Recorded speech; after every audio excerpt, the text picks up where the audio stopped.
and welcome to my channel. My name is Jennifer Diamond and I live a whole food, plant-exclusive, SOFAs-free, gluten-free lifestyle for health and well-being. And today I wanted to take you along while I make watermelon mint salad.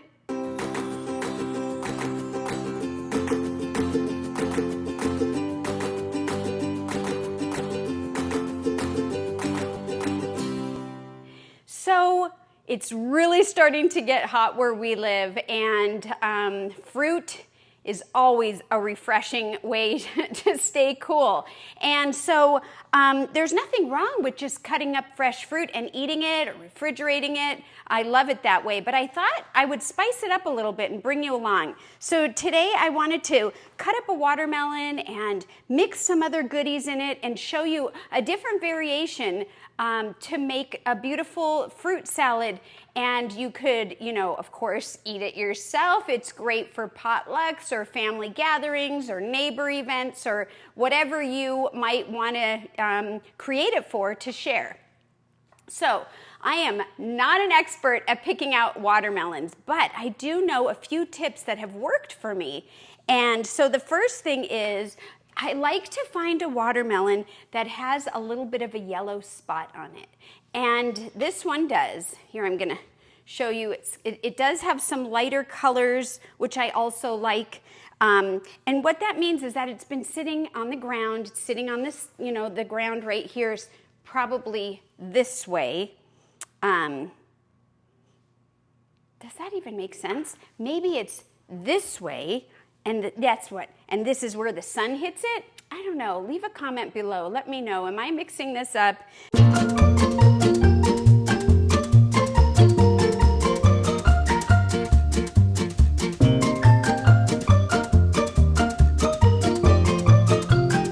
But I do know having a yellow spot on the watermelon is a good indicator, as well as some of these lines here. Now I'm gonna try to bring this closer to the camera. If you could see these like brownish kind of lines on there. Sometimes these are kind of like spread out, but some watermelon have them where they're more like a line instead of like a bunch of lines.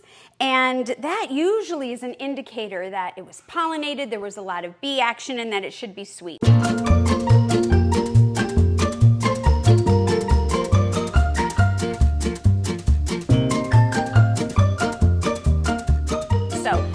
Another thing that I like to do is use my muscles, right? We always want to gain strength in the kitchen or even while we're shopping. And I like to hold the watermelon up, to, close to me and kind of hit it. And believe it or not, there are different sounds to different watermelons. And you're looking for a more hollow sound. And the reason why is because supposedly that would be an indicator that it was very juicy. And so we like juicy watermelons. So anyways, that is how I do it. And if you do it differently, please share with me. I'd love to interact with you. Leave a comment. And if you haven't subscribed, hit that subscribe button. Hit the notification bell. You'll be notified when I go live or post new videos. And please give this a thumbs up. Help me spread the word and share with people how whole food, plant-based eating is just so fantastic. And I just love to share that it's doable and just share that it worked for me. So getting back to the watermelon, there are 1,000,001 ways to cut up a watermelon. But today what I'm going to do is literally cut it in half and then deal with half at a time. And I like to do that because I think it's easier to handle. It gives it a flat surface so it's not, rolling around. And so you could also do that by just cutting this part and standing it up if you wanted to, create shapes or whatever. But for us today, we're gonna be making smaller pieces. So I did wash this watermelon prior to getting on with you, and I really do like to, even things that have the thick skin that I'm not necessarily going to be eating the skin, I still would like to give it a good rinse because there is dirt and whatever on the outside. And one thing I want to do is, wow, look at that, isn't that beautiful? Is make sure that the dirt on the outside, when I use the knife and cut into it, isn't going to be now in the inside, because I don't know where this outside surface has been. But anyways, this looks beautiful. I just am super happy with this. And it's very strong watermelon smell. So I'm going to set this guy aside for now. Maybe I'll put him behind me, and we can cut that one up later. And then what I'm going to do is turn it over, and then it's not rolling around. It's easier to deal with. Now, I could cut the top off and then do the sides, or I could do the sides and cut the top off. It really doesn't matter. I do it both ways. Today, I'm just going to do this. I'm going to go into the sides, and there you go. And that's what I'm going to do all the way around, and I'm going to try to, do the least amount of the actual watermelon as possible, but I don't really want to leave the pithy white part.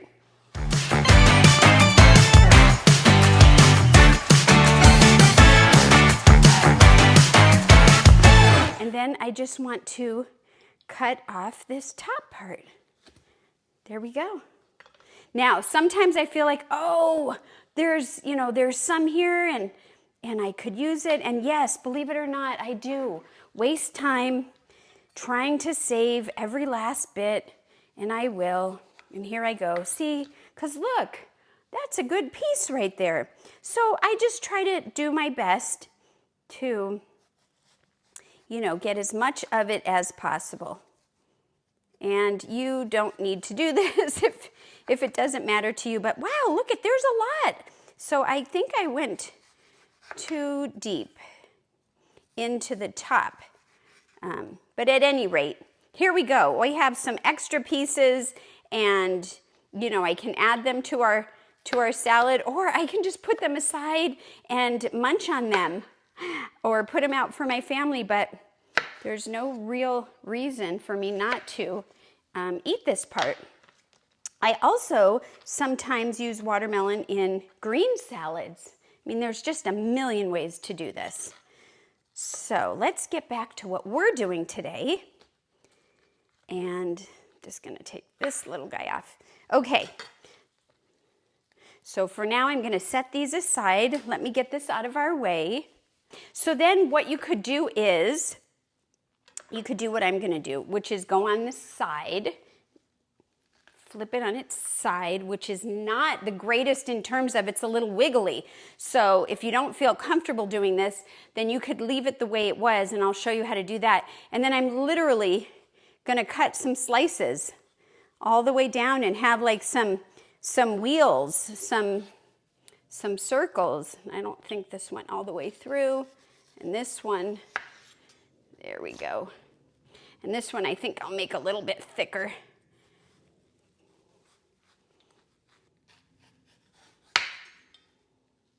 There we go. Okay. And so now we have all these beautiful wheel-looking pieces, and then I can continue to cut those as well. So if I didn't turn it sideways and I just had it sitting the way that we originally had it, I could slice it this way, and it wouldn't be circles, but it really doesn't matter because we're going to continue to slice it. I want to have smaller bite-sized pieces. So either way, whatever you feel comfortable with. And then I have two right here, two slices, and I'm literally just going to start cutting them. And you can make it whatever size you want. I'm kind of going for a smaller size because I don't want them to be larger than some of the other fruit that we're going to add in here and take away from, being able to have a mouthful maybe of a couple of different variations of fruit. And so I've got them all sliced this way. One, you want to do one vertically and horizontally, but I'm kind of gently turning it. And then I'm just going to continue to slice. There we go. And now I'm going to get my handy dandy scooper that I love so much, and I'm going to start moving it into this bowl. You could measure it if you want. Maybe we will measure it, and just to kind of see how much is in this half of a watermelon. Let's just, I don't know, for fun. So, okay, so that's like a cup. And of course, watermelon size varies. There are the mini ones, there are the big giant ones. This is a seedless one, that's 2 cups. You can get ones with seeds. So, you know, it's hard to really say, you know, use a half or whatever, but it just, as long as things look good and it's not overpowering, you know, is the way to go. Or you can measure it and do it that way too. So this is about 4 cups already. Wow. And so, so I'm gonna, let's see, I'm gonna add a little bit more. I'm gonna maybe try to double that. And remember these pieces that we started with? I'm gonna go ahead and see, I was just gonna eat them, but I think I'll just add them in because they are nice. And I think that would be equivalent to 5 cups. But if you want it very uniform, then don't add the extra pieces like I just did. Okay, so now I'm gonna go for a few more slices. Here's 3 slices, here's 2 more slices. I try to cut them a few a few of these at a time. If I get it too tall, then, you know, sometimes they slide around, and anyways, I just wanna be aware of, not be aware, but be in control of it, because it's wet and slippery and all that stuff. Okay, so here we are. We have this beautiful array of beautiful pieces of sliced up watermelon. And next we're going to add some mango. Now, this particular mango is called a talfo. A talfo.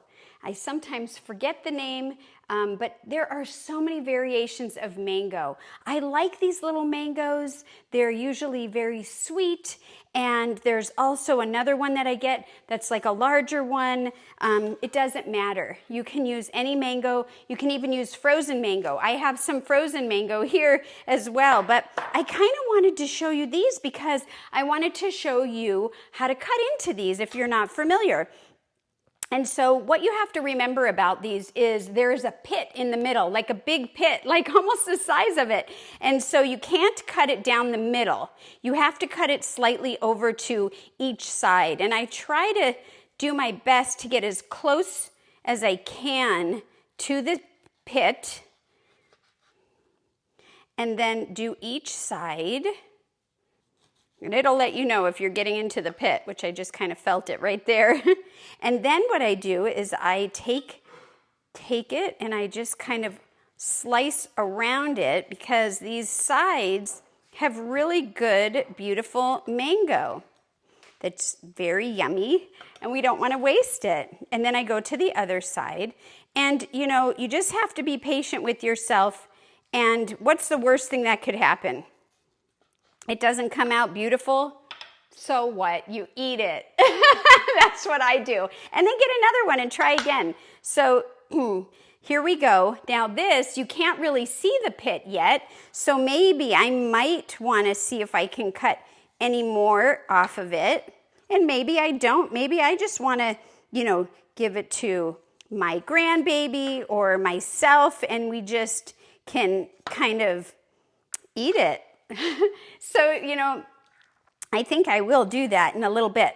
And so for now, let me just show you what I do with these. Now, for these pieces of, you know, the sides here, what I'm going to do is I'm going to grab hold of part of this skin and just kind of work my way in there so I have something to hold on to. And then I'm going to lay it down. Get it started. And you don't have to use this big giant knife. You could use a paring knife or something that's easier to handle. And just do the best you can, when I didn't do this one so great, to just kind of like skim off the skin. And we're almost there. This guy's not cooperating that well, but that's okay. It's coming. It's doing it. There. And then you have these pieces of skin you can compost. Sometimes if there's a lot on there, you know, we might just finish eating it because part of the fun of cooking in the kitchen, I think, is being able to sample. And so we've got one more of these, and let me go ahead and see if I can scrape this one off a little better. Oh yeah, look at that one. Pretty much almost. I spoke too soon, but there you go. And so, whoops, I'm putting the skin in the good part, which I don't want to do. So then we have these pieces, right? And we can just cut them into small bite-sized pieces because like the watermelon, I want to add it in there. Now the sides are a little bit easier. I should get a paring knife, but I keep using this big one. And so what I'm going to do is I'm going to score it. I'm not going to cut through the skin. I'm just going to score it. And just going to score it all the way through. And so you'll see, look at, see how it's scored? And now, because we want it to, you know, match these cubes, I'm going to score it the other way. And what happens if you go through the skin? No big deal. Just get the skin off however you can. But if you're just patient and you figure out a way not to put too much pressure, then look at. See? This is a great way to eat it too if you're like making a platter of fruit to just kind of serve it like this. And then the people can nya, nya, nya. But for today, we're going to just score these. And of course, if you want bigger pieces than I'm making, well, go ahead and slice the scoring, you know, make them wider. And then you'll have bigger pieces of mango cubes. There we go. Okay, now what I'm going to do is grab a spoon. And then I am literally going to follow the skin line and I'm just going to scoop it out. I'm going to just scoop it out. Look. See? And I'm just going to show you. I'm just going to scoop, scoop, scoop. Look at that. See? So I caught a little bit of the skin, but no big deal. Just like I said. And you just want to get as much as you can out of this. And there it is. Simple. Look at that. See? I did a pretty good job, I think. And we'll do it with this one, too. Some people don't use a spoon. If you're really creative and you're good in the kitchen with knives, you could certainly use a paring knife and scrape it. Just be really careful because you don't want to cut yourself. That's one way to ruin the fruit salad, right? Okay. And so there we go. Here we go. We have our pieces. And I'm just curious how much one of these mangoes measures. Oh yeah, not that much. So I am going to be adding all the mango that you see here. So let me just take a few minutes and we'll slice this all up and continue from there. Now you can see I did all the fresh right here, and I just want to show you, maybe you can't be bothered with that, right? So you can just also buy frozen, and the frozen already comes in the cubes that I have, but I wanted to match, so I am like, it's half thawed, and I'm just kind of cutting it up so that it's a very similar size. You know, it doesn't have to be perfect, but just so that the equal parts happen when you put it in your mouth. I like if you get to try more than just a gigantic bite of watermelon, right? I like all the bites to have all the flavors. Isn't that fun? So I'm just going to finish chopping these up a little bit more.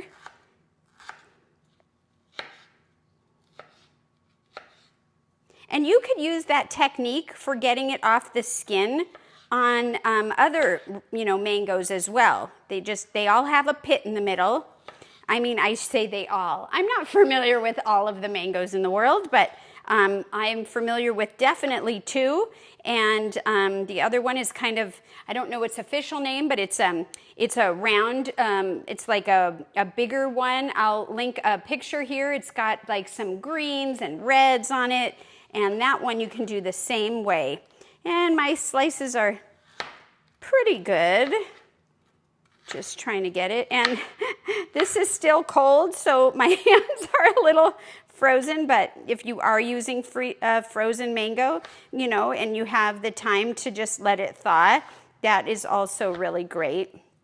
And then you can decide if you want to cut it up anymore or just use it the way it comes. Some people just, you know, they don't really, it doesn't matter. And it really doesn't matter. So just the fact that you're able to put it together and enjoy it is amazing. Now, if you don't like mango, you don't want to use mango, you could pick another fruit. You can use anything else. I just, you know, as I usually share, I really like to look at colors. So for me, I wouldn't put red raspberries in there because I already have a red. So maybe find a different fruit if you don't like the mango. I've never tried it with pineapple, but I like the color idea, and I don't know if that would be too overpowering of a flavor, but you can decide what works for you and go from there. Let me rinse my hands.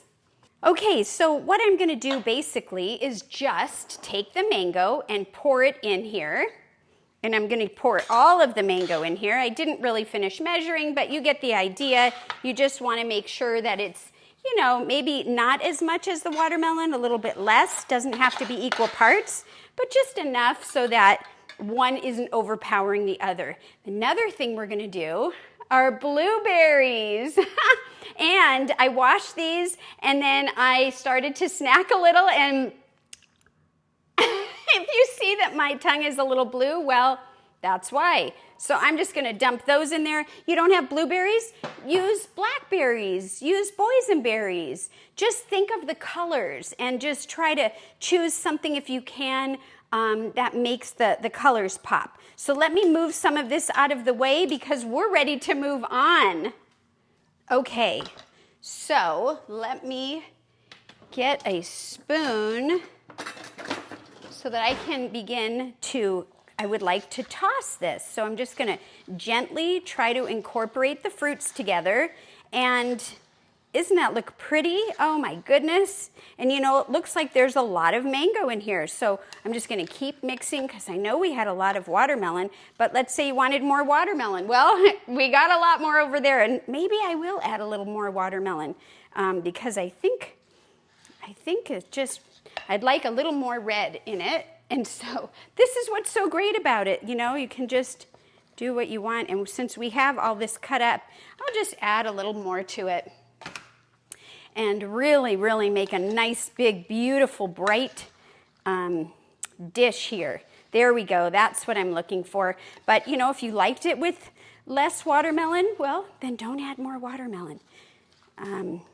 You could even, I never did this either, but I'm thinking about oranges. That might be a pretty color, although you just have to figure out how are the flavors going to blend. And so the next thing I would do is add some mint, right? This is called watermelon mint salad. So I have some fresh mint here, and I would just cut it up. Now, I personally think that I would add it at the end when you're ready to serve it, because sometimes when I cut up mint and I put it in a dish like this, it quickly absorbs and doesn't look like fresh mint anymore. Although this looks like I had this sitting out for a couple hours and it looks a little wilty. But just for conversation, I'm going to show you some ahead, and then I'll add some more later. And if you haven't seen these shearing herb scissors, oh my God, they're so great for things like this, and they've got all these little grooves, and I really like them. And so you could see how the end result will look really pretty. You can put as much mint as you want. I'm going to end up using all of this mint, or most of it, I think. And then another thing we want to do is we want to get limes. Now, these limes are the kaffir limes. We have a tree, and so that's why I'm using them, but I would normally use like just the regular limes that you can find in the grocery store, or if you're fortunate enough to have a a tree and grow them, that would be great. And so for a second, I'm going to move this over, and I want to cut these and see if these are good for us. Yes, look at how cute. Oh my gosh, this is like my first one of the season. I'm such a proud lime mama. So you can go ahead and use this gadget here. Or, you know, you could do what I do, and sometimes I just use a fork as well. And then I'm just going to squeeze it in the bowl here. Wow, that had a lot of juice in it, and I think I might even be able to get more. And then another thing you want to do, and I had a little bit of juice in here ahead of time just because I had a half of a lime and I squeezed it before we got on. That's why if you notice that there was something in here. But with that half a lime, I went ahead and zested it. And so this is the zest off of there. And how do you zest a lime? I'm going to show you. I have this microplane. It's amazing. And what you do, I mean, this lime is really hard because this is a bumpy skin. But if you're using a lime that doesn't have the bumpy skin, it's a little easier. And what I do is before I cut it, I just kind of wash it, and then I just go over the top of it, and I get the zest off of it. And I don't like to stay in one spot because that can make the pithy part come out, and that's not as flavorful. So I just wanted to show you, and we're going to set that aside, and I'm going to continue to cut these. Now, this one isn't the greatest flavor on the skin. These kaffir lime trees, they're really known for their leaves and using their leaves in cooking dishes, but I use the limes as well, and I haven't used the leaves as often as I should for owning a tree. Look at how beautiful. I just love the designs of nature. Isn't that beautiful? So anyways, I'm going to continue, and if you don't have lime, you can use lemon. I just really like the lime with the mint, and let's see if any juice comes out of here. Not really, huh? So we're just going to do our best to get as much as we can, and let's see. So, you know, these are small. I'd probably use the equivalent of like 2 limes. And I'm going to keep this aside. I might actually use this to put in some water to flavor the water, or I might try to squeeze a little more out with a fork. But for now, I think this is perfect for our dish. And so I'm just going to set that aside. And I just want to say that you could just be done. Here it is. You've got the fruit. You've got the mint as much as you want. Toss it and go.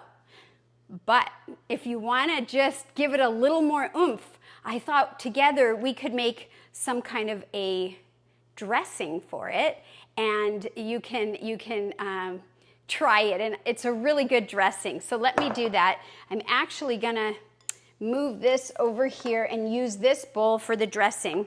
And so what I'm gonna do is you can do orange juice, or you can hand squeeze an orange. And so we're gonna add some orange juice to it and our lime juice. Mix those together, and then I'm going to add a little maple syrup. Now you can use date syrup if you want. I think either would be fine. And let me get a little measuring spoon. And just, and it's forgiving. So, you just do your best with what you have on hand. Baking is a really precise thing. You have to do all the measurements perfectly. This kind of stuff, it's fine if you don't get it exactly. Maybe I didn't have 2 limes. I have 1 lime and a lemon. Well, I could use that. So just be gentle with yourself. And I thought I had a spoon here. Didn't I have a spoon? I did. Here it is. And now I just want to give this a nice stir. So we have 3 things in this. That's it. And what am I going to do? Pour it in. Here we go. Nice. Very nice. I'm going to add the zest right on top. Now you could save the zest for later, and then I'm just going to toss.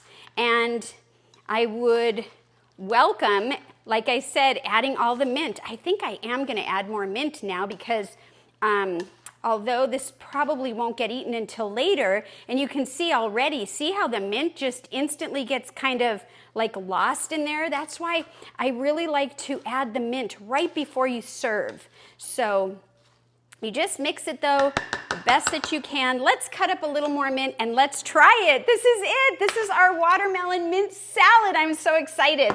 And I'm glad that you stuck with me to see how I made this. And here we go. I'm just gonna, now can you use the stems of the mint? Well, yeah, you can. Some people don't like to. I'm a fan of using the whole thing. If I have like cilantro or something like that, I use the whole thing. Now maybe I don't want it in a certain dish, so I'll save it and use it in a smoothie or in a salad. That doesn't really matter for me, but I just really like to use the whole thing. I mean, it's all edible and we paid for it, and you know, might as well use it. That's how I feel about it. Okay, so there we go.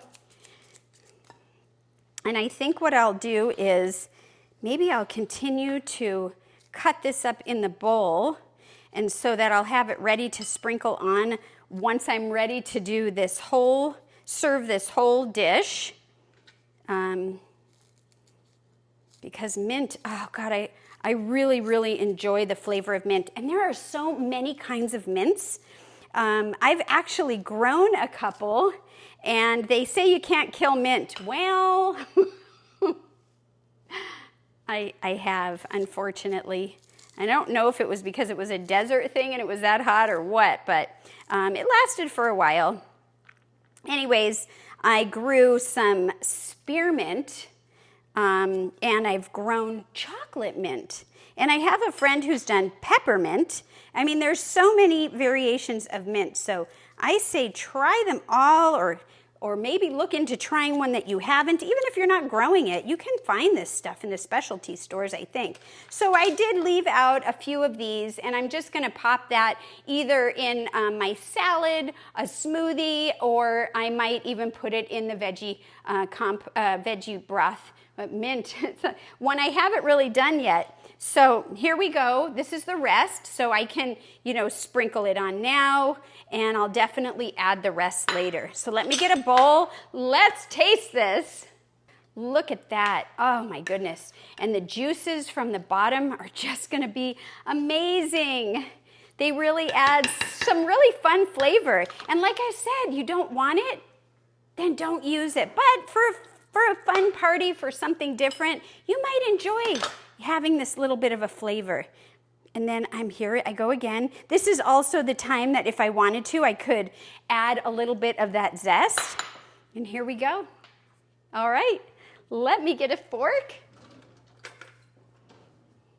And here we go. Well, I want to try all of them and make sure that I get the mint in there. And of course, the flavors, if you let it sit a few hours, the flavors will really blend nicely. So,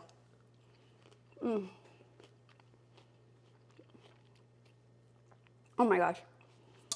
I just love this salad. The flavors blend so well, and that sauce, that dressing that we added just beautifully complements it. It is so delicious. I hope that you give this a try. And, the mint is a small leaf, but it is a green. So even when I eat my fruit, I'm trying to incorporate greens, and I hope you do too. Thank you again so much for joining me today. I look forward to seeing you next time. Take care, everyone. Be well, and we'll see you soon. I hope you give this a try. Bye for now.